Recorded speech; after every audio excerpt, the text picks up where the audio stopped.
Hi everyone, this is... And what about Nasty Gundam Reborn? Simple really. I don't own it anymore because it's not physical and it's not downloaded anymore.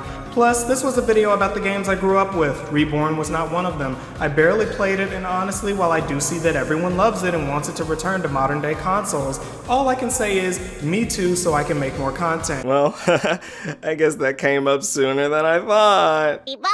I'm so reborn. The Gundam game of all time. It exists, and it's not very great at it. What I mean by that is, Gundam Reborn didn't get a physical release in the States, which isn't very patriotic. But despite that, a company's poor decision making will not stop me from correcting them with ethical, and sometimes unethical, emulation. I've played the other games in the series and made a video on them as well. And if you haven't watched the nastiest Gundam video on YouTube, go for it. I won't spoil everything, but I maintain that Nasty Gundam 2 is the best one so far. Nasty Gundam 3 is great, but not better than 2 in my opinion. And Nasty Gundam 1 is the child that you leave behind on purpose while hoping that your next child is better. Now that you know where my heart is, let's see where the Nasty Rebirth lands on that scale. I wonder if the placenta is made of pure Gundarium alloy. It's my stress, that's for sure. So, thanks to a cute bitch named MT's Thoughts, I found my way to experiencing this one again. I recently repurchased it so that I could emulate it with my conscience clean.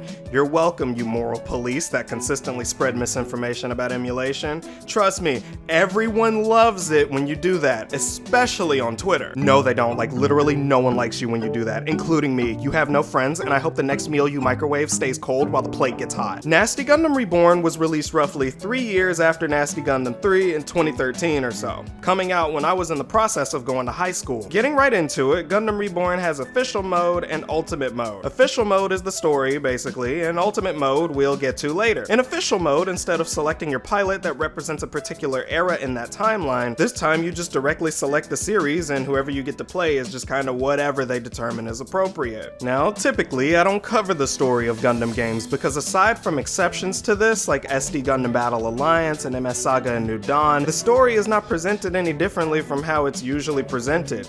Yeah, there will be different details here and there that are expanded upon, but just like the Dragon Ball Z games, there's a point A and a point B, and you all have seen both. But just like this game is reborn, I want to be reborn and actually cover the story this time around, just so I can say that I did. Let's start with MSG, otherwise known to fucking normies as monosodium glutamate. Essentially, humans did a space migration, and due to that, Federation is in their bag, living on different space colonies and having a pretty good time. But then the Principality of Zeon got in a silly, goofy mood and decided to say, hey bitch, INDEPENDENT, do you know what that mean? And started a war. Federation lied, people died, Zeon pissed on everyone, and it was crystal clear. After 8 months, the feds decided that enough was enough and created new models of these tall things. I guess they went to Game Exchange or some shit to get new parts, I don't know. Enter Amuro and Fra Bo. He's my cousin, and she's...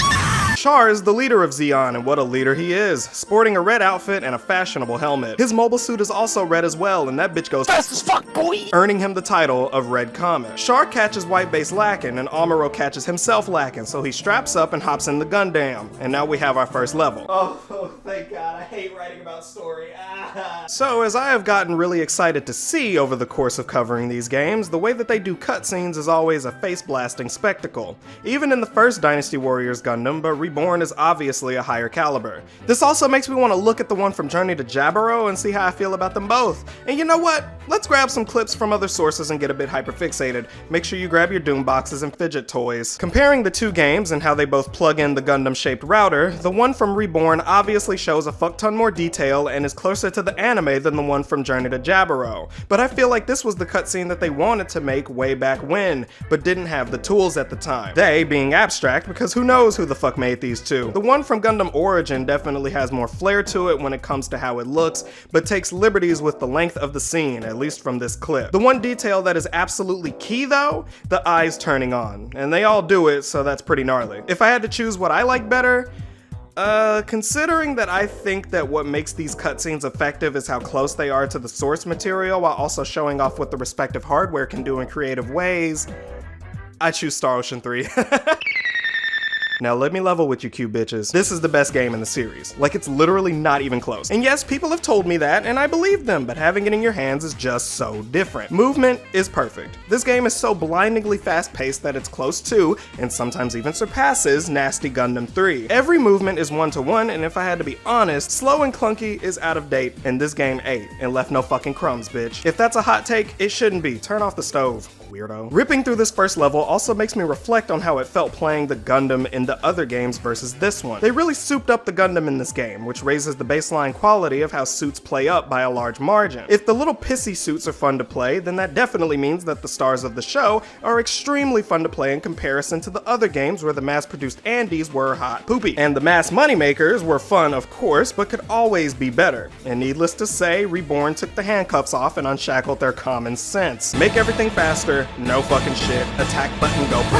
At the end of this level, seeing as Amuro is a newbie and has never piloted this thing before, you'd think that he wouldn't absolutely smack the dog shit out of Char Aznable, the Red Comet, but lo and behold, I guess Char wasn't as noble as we thought, because Gundam carries this urban child to the big leagues, and Char was not expecting that shit. Amuro realizes that war is weird, and we get our blood money for running through the Principality of Zeon like I'm Green Gobbler, and Amuro is pretty much the main character he never wanted to be.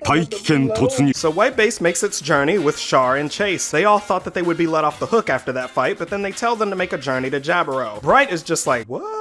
And for good reason, because what the fuck, dude? These people aren't with the shits yet. You gotta train them, dummy. Oh well, Luna 2's commander was feeling a bit quirky, and because of that, Char is able to get their ass again in their most vulnerable state of Earth entry. We're in the Gundam again, and it's fine. I like this a lot. I will also say that I do adore the new map layout of this game in particular. In Nasty Gundam 2, the map was kinda like this, but then they switched to a room corridor layout in the next game.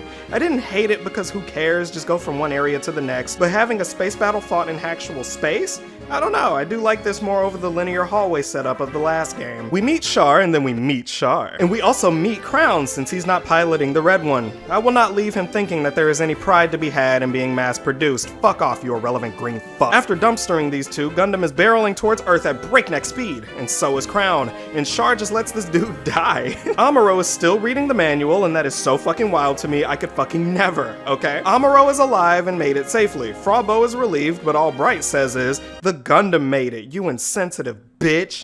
Now Captain Garma is fucking hot. Like, are you serious? While Zeon is mobilizing, Amuro is left fucked up, and like, they fucked him up. A brand new soldier going into war that much in rapid succession, and your superior don't give a single fuck about how you feel, and he smacks him twice! Amuro swears to never pilot the Gundam again. Bright has a typical reaction while completely disregarding Amuro's mental health. In this level, since Amuro needs his nappies, we're playing as Kai this time around, and this is what I'm talking about. Because of the upgraded systems and overall polish of this game, even this 16 character feels great to play. He's even got a bit of sizzle in his fajitas. Well, that didn't last too fucking long. Amuro takes the spotlight away from Kai after throwing his temper tantrum, and honestly, I want Kai back. Like, for real, I was genuinely having fun playing with the cute little red thing, swinging his arms around and shit. But for this mission, it's just as fun as it always has been at this point. And we learn at the end of this level that Char set Garma up to get shitted on. Should have read the manual, stupid ass. Garma should have also subscribed to my Patreon that helps you stay alive during kamikaze attempts, or so I've heard. As is to be expected, Garma's death spread like wildfire, and his father, Degwin, didn't particularly like that his son fucking died. But hold that thought, Garma's brother Gihren didn't give two fucking shits, and immediately started working game on his brother's death. Because Garma died and Char didn't stop it, even though he did it, devious little minx, he was knocked down the totem pole, and Gihren gave a proud speech on BET Plus or some shit. Gotta say, Gihren, doing this kind of shit in bad faith will not give you very good Garma.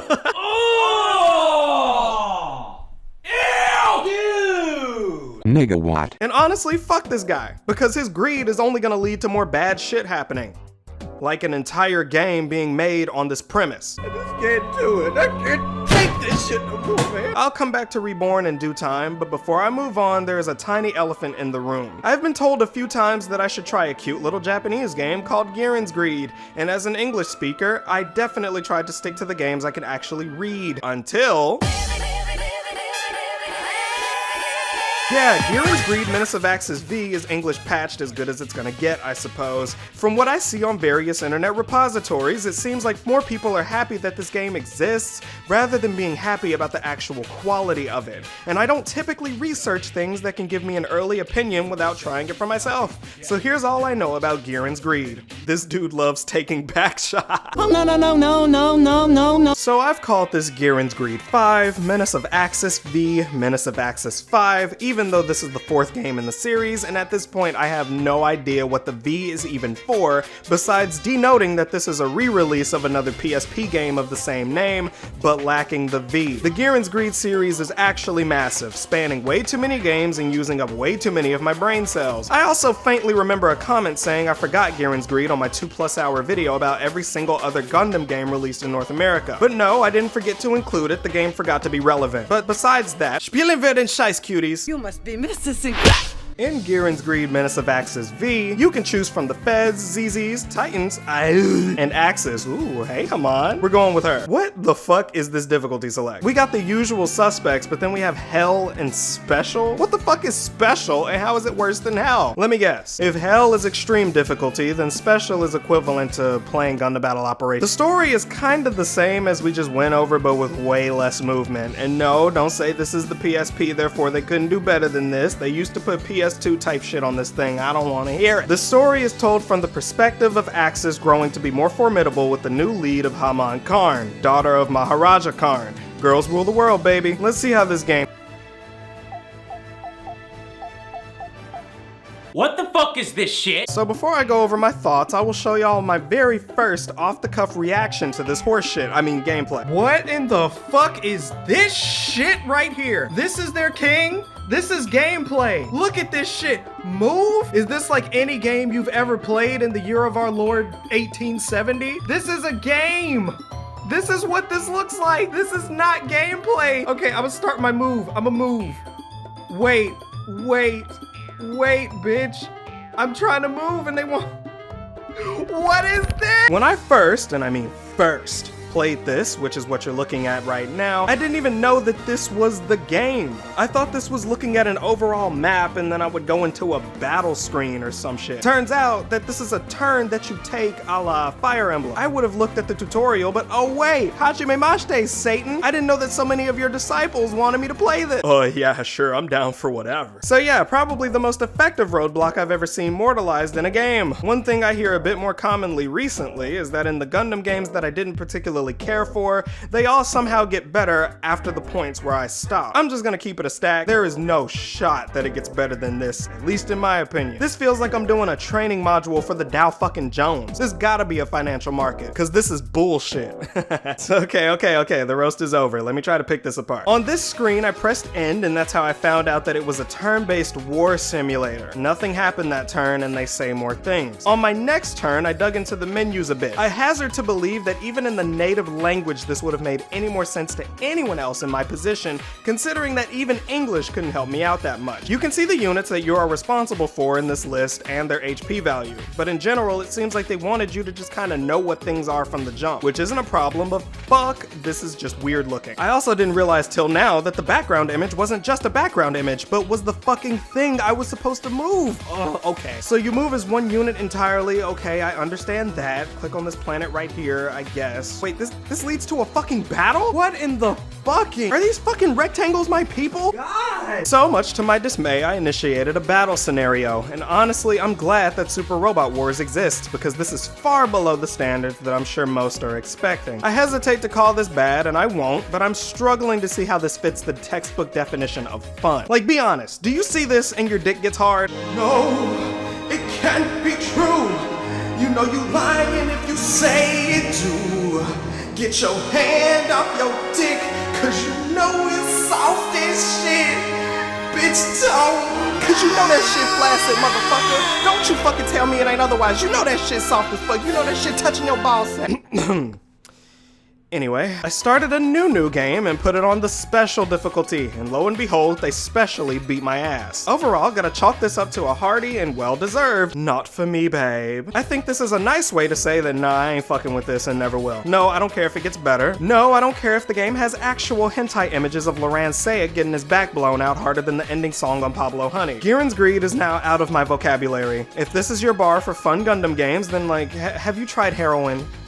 Like actual black tar heroin.